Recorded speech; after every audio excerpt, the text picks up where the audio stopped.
Welcome to part 14, skincare ingredients. Now let's look at some potencies of retinol versus retinoids.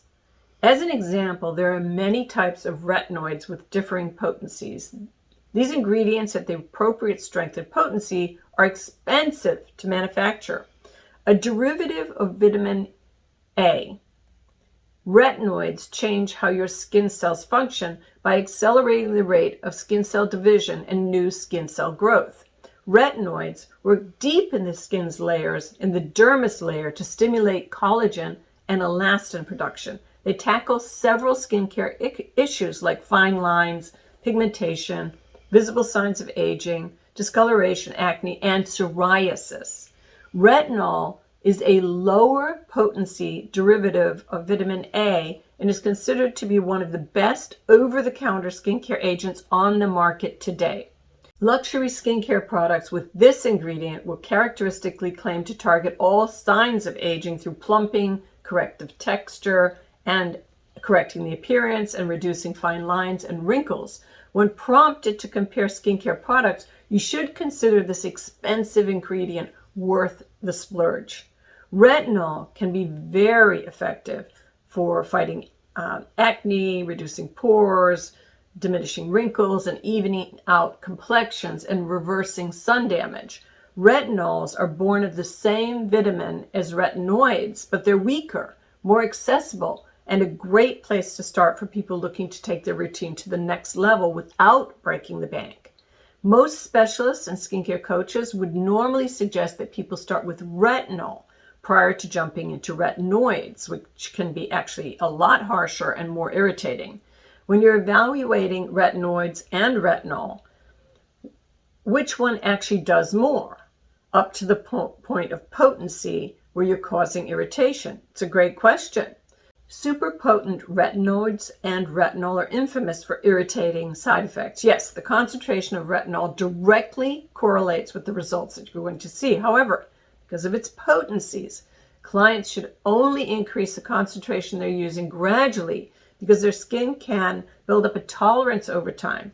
Actually, the most powerful retinoids are only available via prescription due to their strength of retinoic acid. But you can buy products with weaker strengths, like 1% over the counter. If your coachee wants to use a lower potency alternative than retinoids, over-the-counter products are very effective. One of the most common non-prescription forms is retinol. Naturally, because of the drop in potency, these will simply take a little bit more time and constant use to work similar results. So what would a coaching conversation around this sound like? Well, Deborah, it's very important to use the best ingredients that target your goals.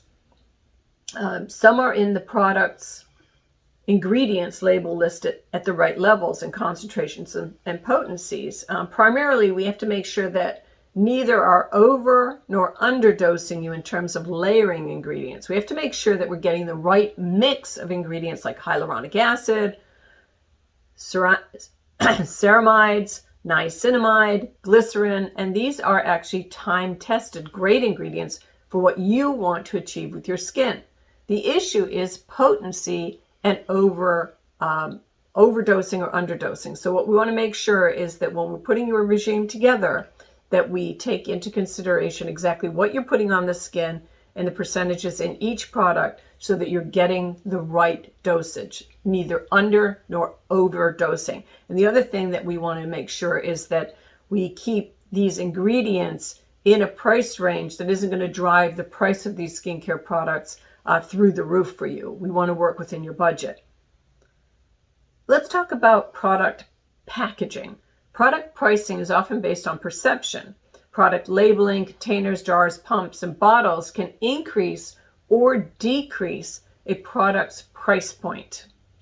As a general guideline, sustainable packaging is generally more expensive. Most beauty products are in packaging which is plastic-based, which is cheap and it's lightweight and it's resilient when it's dropped. However, it has come under some scrutiny As a earth-friendlier alternative, some brands are beginning to package their products in heavier material like metal or glass. However, these materials cost a lot more to source and a lot more to ship and a lot more to manufacture. And although glass is infinitely recyclable, it costs about 10 times more than plastic to manufacture. Also, glass is a lot heavier, making it much more expensive to ship and prone to breakage, which further adds waste and cost to the supplier. As an example, Ellie-Glow's jars are made of glass, adding substantially to their manufacturing costs. Many earth-conscious brands like Ellie-Glow have R&D teams, research and development teams, that are thinking about their products in terms of sustainability, trying to balance the type and development of packaging made with more sustainable materials without adding significantly to the additional cost to a client is important. And as you can imagine, the manpower and packaging and costs are something that only larger brands can really scale. The independent brands are slightly more expensive because of that packaging. So the bottom line is that all of this said, there's a ton of inexpensive products or mid-range products out there. And then there's also some really pricey ones. You have to do your research. Your job is to look at the ingredients list, analyze the label for each product, and then take a holistic view, putting the whole skincare regime together, looking for over and underdosing in particular. So what does a conversation look like around that? Well, Steve, many people believe that hyaluronic acid is the best ingredient for skin hydration. It is, in fact, a great ingredient, and hyaluronic acid can increase hydration substantially. The question is hyaluronic acid the best humectant that you personally can use? If you listen to the majority of beauty brands, they say that the question about hyaluronic acid is generally the most click-throughs on their website. Hyaluronic acid has pros and cons depending on your skin type, the climate you live in, the things you like to do, in other words, your activity level. Hyaluronic acid acts somewhat like a sponge, drawing moisture to itself from the atmosphere and its surroundings. And this is great when you're in an environment that's humid because it'll draw in what's easiest to attain. It's easier to get moisture it craves from the environment. But what if you're in a dry environment like you are? Hyaluronic acid still craves moisture, and it will, under certain circumstances, draw moisture from your skin cells, which is exactly what you don't want. This is the reason we need to examine if you're using hyaluronic acid with a protective serum or with some other barrier to stop this from occurring.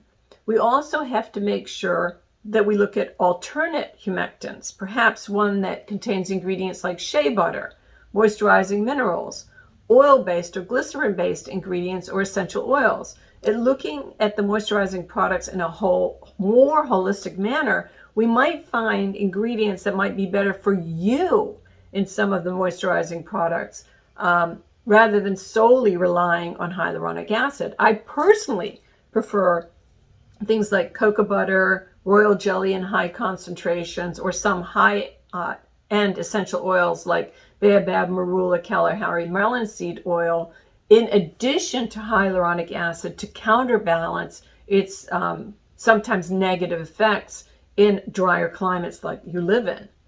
Another question that comes up and a discussion that you'll have to have is revolving around, are parabens bad for your skin? One of the biggest misconceptions caused by the media, especially social media, is that parabens are bad for you. In fact, they've never been proven to be bad for you at all.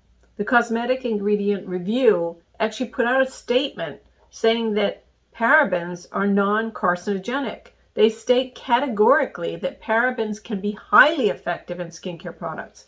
Additionally, some of the pseudo media have said that parabens are banned in Europe. What a lot of nonsense. This is actually a myth regarding parabens used in cosmetics, which come under the names of methyl ethyl butyl parabens.